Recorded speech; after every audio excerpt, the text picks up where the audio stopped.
பொதுக்காலம் 14ஆம் வாரம் திங்கட்கிழமை. தொடக்க நூலிலிருந்து வாசகம். 28ஆம் அதிகாரம் 10 முதல் 22 வரை உள்ள இறைவார்த்தைகள். அந்நாட்களில் யாக்கோபு பெயர்சபாவிலிருந்து புறப்பட்டு கரானை நோக்கி சென்றான். அவன் ஒரு இடத்திற்கு வந்தபோது கதிரவன் மறைந்து விட்டான்.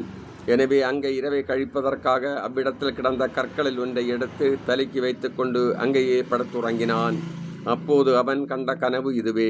நிலத்தில் ஊன்றியிருந்த ஓர் ஏணியின் நுனிமேலே வானத்தை தொட்டு கொண்டிருந்தது. அதில் கடவுளின் தூதர் ஏறுவதும் இறங்குவதுமாயிருந்தனர். ஆண்டவர் அதற்கு மேல் நின்று கொண்டு, உன் மூதாதையராகிய ஆபிரகாம் ஈசாக்கின் கடவுளாகிய ஆண்டவர் நானே. நீ படுத்திருக்கும் இந்த நிலத்தை உனக்கு உன் வழிமரபினருக்கும் தந்தருள்வேன். உன் வழிமரமோ நிலத்தின் மணலுக்கு ஒப்பாகும்.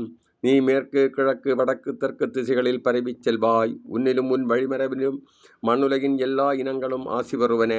நான் உன்னோடு இருப்பேன். நீ எங்கு சென்றாலும் உனக்கு நான் காவலாயிருந்து இந்நாட்டிற்கு உன்னை திரும்பி வரச் செய்வேன். ஏனெனில் நான் உனக்கு வாக்களித்த நிறைவேறும் அளவும் உன்னை கைவிட மாட்டேன் என்றார். யாக்கோபு தூக்கம் தெளிந்து, உண்மையாகவே ஆண்டவர் இவ்விடத்தில் இருக்கிறார், நானோ இதை அறியாதிருந்தேன் என்று அச்சமடைந்து, இந்த இடம் எவ்வளவு ஆச்சரியத்திற்குரியது!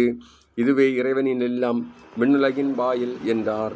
பிறகு யாக்கோபு அதிகாலையில் எழுந்து தலைக்கு வைத்திருந்த கல்லை எடுத்து நினைவு தூணாக அதை நாட்டி அதன் மேல் எண்ணெய் வார்த்து லூசு என்று வழங்கிய அந்த நகருக்கு பெத்தேல் என்று பெயரிட்டார்.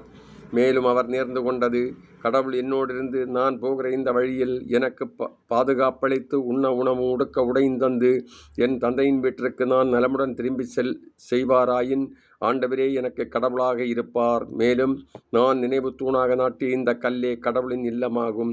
மேலும் நீர் எனக்கு தரும் யாவற்றிலும் 10 பங்கு உமக்கு செலுத்துவேன் என்றார். இது ஆண்டவர் வழங்கும் அருள்வாக்கு. இறைவா, உமக்கு நன்றி.